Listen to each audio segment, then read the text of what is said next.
Hello, ಎಲ್ರಿಗೂ ನೇತ್ರನಿಧಿ ವ್ಲಾಗ್ಗೆ ಸ್ವಾಗತ. ಈಗಾಗಲೇ ಗೊತ್ತಿರುತ್ತೆ ತಮ್ಮನಲ್ಲಿ ಚೆರಿಗೆ ಗಿಫ್ಟ್ ಬಂದಿದೆ ಅಂತ. ಈ ಗಿಫ್ಟನ್ನ ಕಳಿಸ್ಕೊಟ್ಟಿದ್ದು ಅವ್ರ ಅತ್ತೆ ಮಾಮ ಇರೋದು ಸ್ವೀಡನಲ್ಲಿ. ಅವರು ಇನ್ನೂ ಬರೋದಕ್ಕೆ ಇನ್ನೂ 2 months ಆಗುತ್ತೆ. ಸೊ ಅಷ್ಟರಲ್ಲಿ ಅವ್ನಿಗೇನಾದರೂ ಗಿಫ್ಟ್ ಕೊಡಬೇಕು ಅಂತ ಕೊಟ್ಟು ಕಳಿಸಿದ್ದಾರೆ. ಸೊ ಈ ಗಿಫ್ಟನ್ನ ನೋಡಿ ಚೆರಿ ಹೇಗೆ ರಿಯಾಕ್ಟ್ ಮಾಡ್ದ ಅಂತ ನೋಡೋಣ.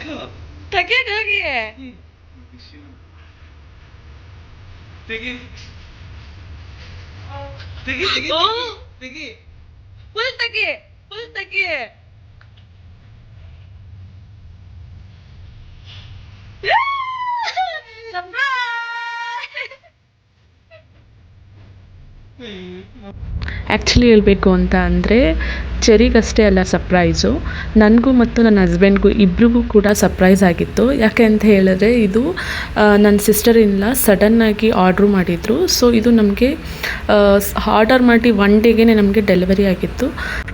ಸೊ ಇದು ನಮಗೆ ಅವ್ರು ಕಾಲ್ ಮಾಡಿ ಹೇಳ್ದಾಗಲೇ ಗೊತ್ತಾಗಿದ್ದು ಇದು ನಮಗೂ ಕೂಡ ಸರ್ಪ್ರೈಸ್ ಆಗಿದೆ ಅಂತ. ಸೊ ಇದು ನೆಕ್ಸ್ಟ್ ಡೇ ಬಂತು.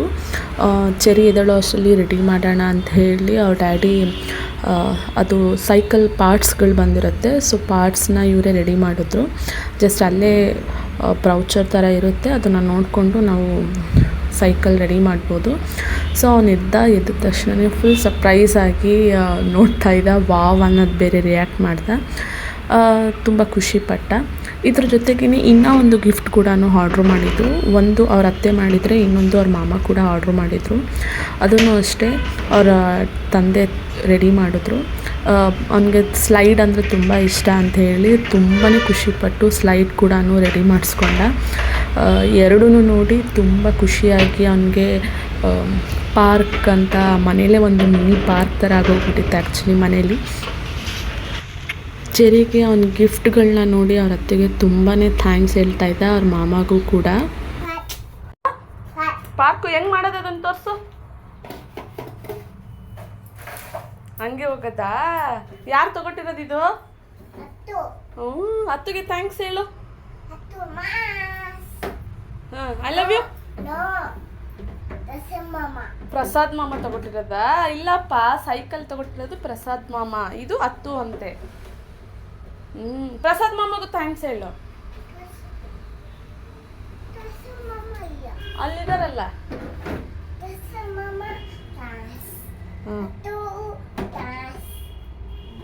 ಐ ಲವ್ ಯು ಹೇಳ್ಬಿಡು. ಅವ್ನ ಸ್ಲೈಡ್ ಕೂಡ ರೆಡಿ ಆಯಿತು. ಹಾಗೆ ಆಟ ಆಡಿಕೊಂಡು ಅವ್ನ ಸ್ಲೈಡಲ್ಲಿ ಜಾರ್ಗುಪ್ಪೆ ಆಟ ಆಡ್ತಾ ಇದ್ದ.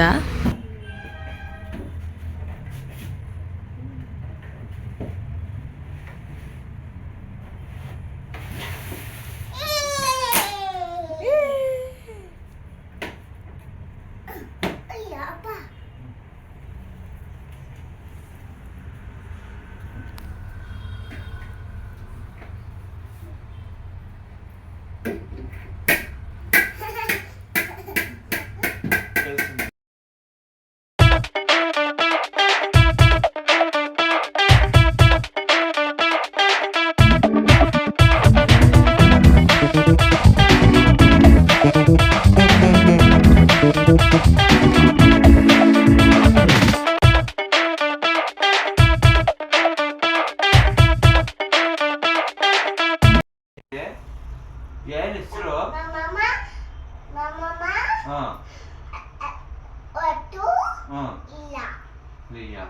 ಯಾರು ಇಸ್ಕೊಟ್ಟಿದ್ದು? ಯಾರು ಇಸ್ಕೊಟ್ಟಿದ್ದು?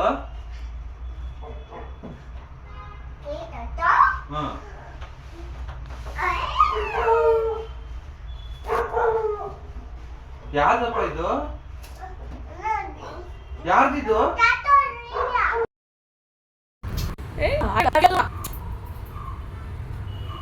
ಯಾರು ತಗೊಟ್ಟಿದ್ದು ಸೈಕಲ್ಲು? ಯಾರು ತಗೊಟ್ಟಿದ್ದು? ಬಾಯ್ ಬಿಟ್ಟಿಲ್ಲ. ಅಮ್ಮಮ್ಮನ ಯಾರು ಹೇಳ ಕರೆಕ್ಟಾಗಿ ಯಾರು ತಗೊಂಡಿ ಸೈಕಲ್ಲು? ಚೆರಿ ಸೈಕಲ್ ಮತ್ತು ಸ್ಲೈಡ್ಗಳನ್ನ ನೋಡಿ ತುಂಬಾ ಖುಷಿಪಟ್ಟ. ಇದಾದಮೇಲೆ ನಾವು ಸ್ವಲ್ಪ ಹೊರಗಡೆ ಹೋಗಿದ್ವಿ. ಅಲ್ಲಿಂದ ಹೊರಗೆ ಬಂದಮೇಲೆ ಅವ್ನು ಸ್ವಲ್ಪ ಹುಷಾರು ತಪ್ಪ. ಸೊ ಆಲ್ಮೋಸ್ಟ್ ಅವ್ನಿಗೆ 5 ಡೇಸ್ವರೆಗೂ ಅವ್ನು ರಿಕವರ್ ಆಯಿತು. ಸೊ ಯುಗಾದಿ ಹಬ್ಬದಷ್ಟರಲ್ಲಿ ಅವನು ರಿಕವರ್ ಆದ. ಹಬ್ಬ ನಿನ್ನೆ ಅಷ್ಟೇ ಮುಗ್ದಿರೋದ್ರಿಂದ ಎಲ್ಲರ ಮನೆಯಲ್ಲೂ ಸೇಮು ಹಬ್ಬ ಸಂಭ್ರಮ ಇದ್ದೇ ಇರುತ್ತೆ. ಸೊ ನಮ್ಮ ಮನೇಲೂ ಹಾಗೆ ಮನೆಗೆ ಫಸ್ಟು ತೋರಣ ಎಲ್ಲ ಕಟ್ಟಿದ್ವಿ. ತೋರಣ ಕಟ್ಟಲಿಕ್ಕೆ ನನ್ನ ಹಸ್ಬೆಂಡ್ ಕೂಡ ಹೆಲ್ಪ್ ಮಾಡಿಕೊಟ್ರು. ಸೊ ಅಷ್ಟರಲ್ಲಿ ನಾನು ದೇವ್ರ ಮನೇನ ರೆಡಿ ಮಾಡ್ಕೊಂಡಿದ್ದೆ. ದೀಪ ಮಾತ್ರ ಹಚ್ಚಬೇಕಾಗಿತ್ತು. ಸೊ ಅದು ತೋರಣ ಕಟ್ಟಿ ಎಲ್ಲ ರೆಡಿ ಮಾಡಿದ ತಕ್ಷಣ ನಾನು ದೀಪ ಕೂಡ ಹಚ್ಚಿ ದೇವರಿಗೆ ಪೂಜೆ ಕೂಡ ಮಾಡಿದ್ದೆ. ಸೊ ನೈವೇದ್ಯಕ್ಕೆ ಅಂತ ನಾನು ಏನೂ ಮಾಡಿರಲಿಲ್ಲ. ಎಳ್ಳು ಬೆಲ್ಲ ಬಿಟ್ಟರೆ ಬೇರೆ ಏನೂ ಇರಲಿಲ್ಲ. ಸೊ ಮಧ್ಯಾಹ್ನ ಒಂದೇ ಸಲ ಅಡುಗೆ ಮಾಡೋಣ ಅಂತ ಹೇಳಿ ಹಬ್ಬದ ಅಡುಗೆನೇ ಮಾಡಿದ್ವಿ. ಸೊ ಮಧ್ಯಾಹ್ನದ ಹಬ್ಬದ ಅಡುಗೆ ಅಂತ ಹೇಳಿದ್ರೆ ಬಾತು, ವಡೆ, ಕೋಸಂಬರಿ, ಆ್ಯಸ್ ಯೂಶ್ವಲ್ ಒಬ್ಬಟ್ಟು. ಇವತ್ತಿನ ವ್ಲಾಗ್ ಇದಾಗಿತ್ತು. ನಿಮ್ಮೆಲ್ರಿಗೂ ಇಷ್ಟ ಆಗಿದ್ದರೆ ಪ್ಲೀಸ್ ಲೈಕ್ ಮಾಡಿ, ಶೇರ್ ಮಾಡಿ, ಮರಿದೇ ಸಬ್ಸ್ಕ್ರೈಬ್ ಕೂಡ ಆಗಿ.